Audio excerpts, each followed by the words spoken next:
Pertama, mewakili fraksi PDI Perjuangan, tentu kami ingin memberikan apresiasi terhadap opini BPK wajar tanpa pengecualian. Kalau tidak salah itu ditulis besar sejak tahun 2016 apa 2017. Sejak tahun 2017, dan ini patut untuk dipertahankan. Tetapi kemudian ada juga sejumlah temuan yang disampaikan dan rekomendasi dari BPK tolong diperhatikan, Bu, sehingga kemudian ada pembenahan dan perbaikan kualitas kinerja dari Kementerian Lingkungan Hidup dan Kehutanan. Fraksi PDI Perjuangan juga secara khusus tadi antara lain menyorot tentang temuan BPK terkait dengan pengawasan dan pengendalian KLHK atas aktivitas pertambangan di kawasan hutan yang tanpa izin. Dan ini sebenarnya data yang hampir setiap masa persidangan kami minta, Bu. Ya, dan sampai hari ini juga belum kami dapatkan kira-kira konkretnya itu besarannya tuh seperti apa, Bu. Nah, ini harus juga mendapat perhatian dari KLHK. Yang kedua terkait dengan penerimaan negara bukan pajak, tentu kami senang saja kalau lihat KLHK ini bisa menghasilkan PNBP yang tinggi bagi negara. Tetapi kita tahu aktivitas KLHK ini terkait dengan peningkatan PNBP ini ada di antara dua dilema. Satu dilema untuk orientasi ekonomis, tetapi ada dilema lain adalah orientasi ekologis. Satu pertanyaan reflektif yang singkat saja, PNBP ini didapat lebih banyak dari upaya untuk konservasi atau investasi yang merusak hutan dan lingkungan hidup.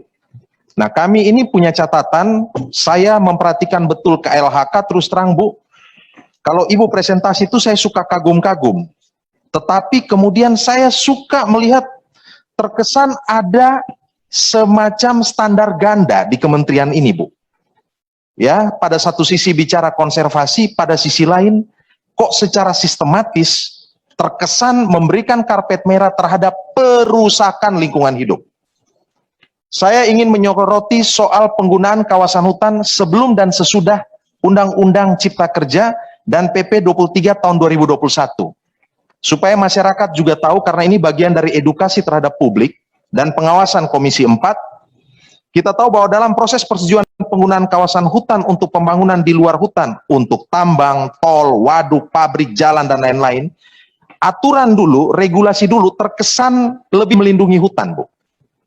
Konkret saja, kalau dulu lahan hutan yang mau dipakai untuk pembangunan di luar kehutanan itu harus sebesar 1:2, katakanlah untuk tambang misalnya mau dipakai 100 hektar, maka harus diganti kewajibannya 200 hektar. Ditanami dan diserahkan kepada negara di pulau ataupun di provinsi tertentu. Misalnya, kalau mau ada lahan 100 hektar di Bali, maka harus diganti 200 hektar dan seterusnya. Tetapi kemudian kita lihat pasca dikeluarkannya Undang-Undang Cipta Kerja dan PP 23 tahun 2021 ini kan kewajiban lahan pengganti itu diganti menjadi pembayaran PNBP kompensasi. Tadi pimpinan Kang Deddy sudah cukup panjang mengulas soal ini, dan menurut kami besaran PNBP kompensasi ini paling rendah antara 11.500.000 sampai 15.500.000. Ini terkesan sangat kecil, Bu. Sangat kecil sekali. Sehingga tujuan untuk melakukan konservasi, rehabilitasi hutan yang rusak, menjaga hutan kita agar tetap lestari, itu terkesan justru jauh panggang dari apinya, Bu.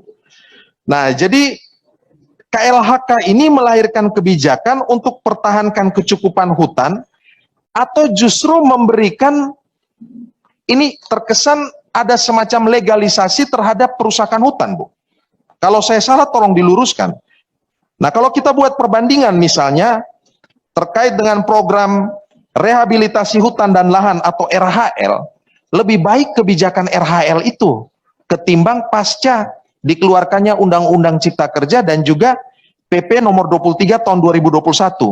Belum lagi tadi pimpinan sudah menyatakan PNBP yang masuk dari sektor ini tidak ada jaminan digunakan untuk rehabilitasi hutan-hutan yang dirusak atau dikonversi. Nah ini saya semakin curiga, Bu. Terus terang, standar ganda betul. Ini nanti ke belakang ada lagi beberapa contoh lain. Perintahkan mendesak Kementerian Lingkungan Hidup. Anggota setuju? Anggota setuju ini? Ibu Menteri? Paling Setuju. setuju?